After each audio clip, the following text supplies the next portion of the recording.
इस गाड़ी को आप सिर्फ 80,000 रुपए की डाउन पेमेंट करके अपने घर लेके जा सकते हैं। जी हाँ, सिर्फ 80,000 रुपीज आप लोगों ने डाउन पेमेंट करनी है एंड आसान किस्तों पे आप लोग इस गाड़ी को अपने घर लेके जा सकते हैं। आगे आप लोग वीडियो में बने रहिए, आगे मैं आप लोगों को सभी चीजें डिटेल में बताने वाला हूँ। नमस्कार दोस्तों, मेरा नाम है मयंक एंड आज की इस वीडियो में हम लोग बात करेंगे टाटा सियारा के सेकंड बेस वेरिएंट के बारे में, जो कि रहने वाला प्योर वेरिएंट। इस वेरिएंट के अंदर आप लोगों को थोड़े से फीचर कम मिलेंगे, लेकिन लुक प्रॉपर सियारा वाली आपको मिलेगी। यहाँ पे आपको म्यूजिक सिस्टम वगैरह सब कुछ मिलेगा। हालांकि आप लोगों को अलॉय व्हील्स वगैरह नहीं मिलेंगे इस वेरिएंट में, लेकिन लुक आप लोगों को काफी तगड़ी बढ़िया वाली मिलने वाली है। आज मैं आप लोगों को इस गाड़ी के फीचर स्पेसिफिकेशन नहीं बताऊंगा, आज मैं आप लोगों को बताऊंगा अगर आप लोग इस गाड़ी को मिनिमम डाउन पेमेंट पे लेना चाहते हैं, आप लोग चाहते हैं कि मैं कुछ पैसे जमा करा के उसके बाद मेरी हर महीने की किस्तें आ जाए, ईएमआई आ जाए, मेरे को इस गाड़ी को खरीदना है, तो मैं कैसे इस गाड़ी को खरीद सकता हूं। तो बेसिकली आज मैं आप लोगों को यही सब चीजें डिटेल में बताने वाला हूं। आज मैं आप लोगों को बताऊंगा इसके प्योर वेरिएंट के बारे में। अगर आप लोगों को इसके टॉप एंड वेरिएंट के बारे में जानना है, उसके बारे में फाइनेंस की डिटेल आप लोगों को दे चुका हूं, ताकि आप लोगों को एक आइडिया लग जाए। बाकी प्योर प्लस वाले वेरिएंट के बारे में भी दे चुका हूं और इसके बेस वेरिएंट स्मार्ट के बारे में भी आप लोगों को दे चुका हूं। तो चलिए शुरू करते हैं। आज आप लोगों को सेकंड बेस वेरिएंट प्योर की आप लोगों को सारी जानकारी मैं दे देता हूं। दोस्तों, ये है टाटा सियारा का प्योर वेरिएंट, जो कि इसका सेकंड बेस वेरिएंट रहने वाला है। इस गाड़ी की एक्चुअल कीमत है 12,99,000 रुपए एंड यहाँ पे आप लोग देखेंगे तो इसकी जो आरटीओ आप लोगों को पे करना होगा, रजिस्ट्रेशन चार्जेस जो है 1,08,070 रुपए। ये है इसकी RTO registration charges, smart card charges, MCD car parking charges, सब कुछ इंक्लूड करने के बाद। इंश्योरेंस की बात करें तो 64,636 रुपए यहाँ पे आपको पे करने हैं। इसमें आप लोगों को 1 साल का कॉम्प्रिहेंसिव रहेगा प्लस 3 साल का आप लोगों को थर्ड पार्टी रहेगा। सो टोटल 4 साल का इंश्योरेंस मिलेगा आप लोगों को 64,000 रुपए में। इस पे आप लोगों को 1% टीसीएस भी पे करना होगा, जो कि एक्स शोरूम का 1% रहता है, तो 12,990 रुपए यहाँ पे आपको पे करने हैं।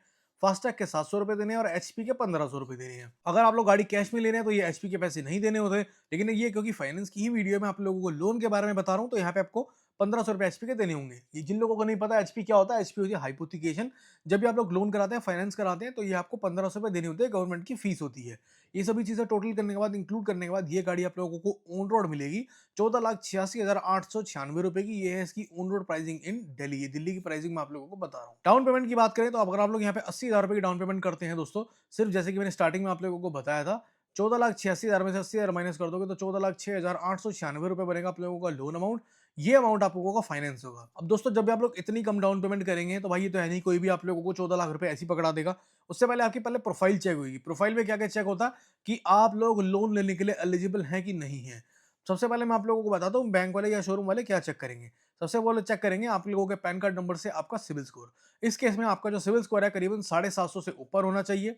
दूसरी चीज, घर आपका खुद का अपना होना चाहिए, आप लोग किराए पे ना रहते हो। अगर आप लोग दिल्ली में या कहीं पे भी किराए पे रह रहे हैं, तो भाई आप लोगों को बैंक वाले या शोरूम वाले बोलेंगे करीबन 2 से 2.5 लाख रुपए की डाउन पेमेंट करो, क्योंकि जो जिसका घर अपना है वो कम डाउन पेमेंट भी करेगा तब भी काम चल जाता है इंडिया में, भाई ऐसा ही होता है। लेकिन जो रेंट पे रहता है, सिक्योरिटी रीजंस की वजह से उनको 1 से 1.5 लाख रुपए फालतू डाउन पेमेंट देनी पड़ती है। एंड थर्ड और जो लास्ट चीज यहाँ पे बैंक वाले या शोरूम वाले आप लोगों से मांगेंगे कि आपकी जो सैलरी है या इनकम है हर महीने की, वो 40 से 50,000 रुपए होनी चाहिए हर मंथ, जो आपके बैंक अकाउंट में आए। ठीक है, एक ये चीज आपको देखनी पड़ेगी, चाहे वो जॉब के थ्रू हो चाहे वो बिजनेस के थ्रू हो, लेकिन आना बैंक अकाउंट में चाहिए। बात हम लोग करते हैं ईएमआई की।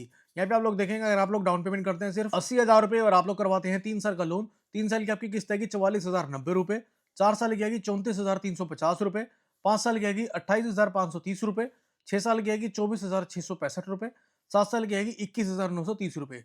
ये है कि आप लोगों की हर महीने की किस्तें सिर्फ 80,000 रुपए डाउन पेमेंट करने के बाद। जितनी ज्यादा कम डाउन पेमेंट आप लोग करोगे, आपकी ईएमआई उतनी ज्यादा आएंगी। जितनी ज्यादा डाउन पेमेंट करोगे, आपकी जो ईएमआई है वो उतनी कम आने वाली है। तो एक चीज का आप लोगों को ध्यान रखना पड़ेगा। रेट ऑफ इंटरेस्ट की बात करूं तो वो मैंने यहाँ पे 8% का, जो कि ज्यादातर प्राइवेट बैंक का रहता है, 8 से 9% के बीच में आपको गाड़ी दे देते हैं। अब हम लोग बात कर लेते हैं फ्रेंड्स डॉक्यूमेंट्स की। डॉक्यूमेंट क्या क्या रिक्वायर होंगे। सबसे पहले आप लोगों को एक आपका आधार कार्ड चाहिए, एक आप लोगों को पैन कार्ड चाहिए, 2 पासपोर्ट साइज फोटो चाहिए।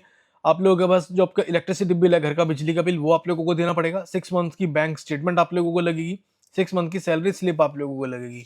एंड अगर आप लोग जॉब कर रहे हैं तो भाई ये सारी चीज आप लोगों को चाहिए होंगी। साथ ही साथ आप लोगों को फॉर्म 16 यहाँ पे चाहिए होगा, ये इनकम टैक्स के लिए मांगा जाता है।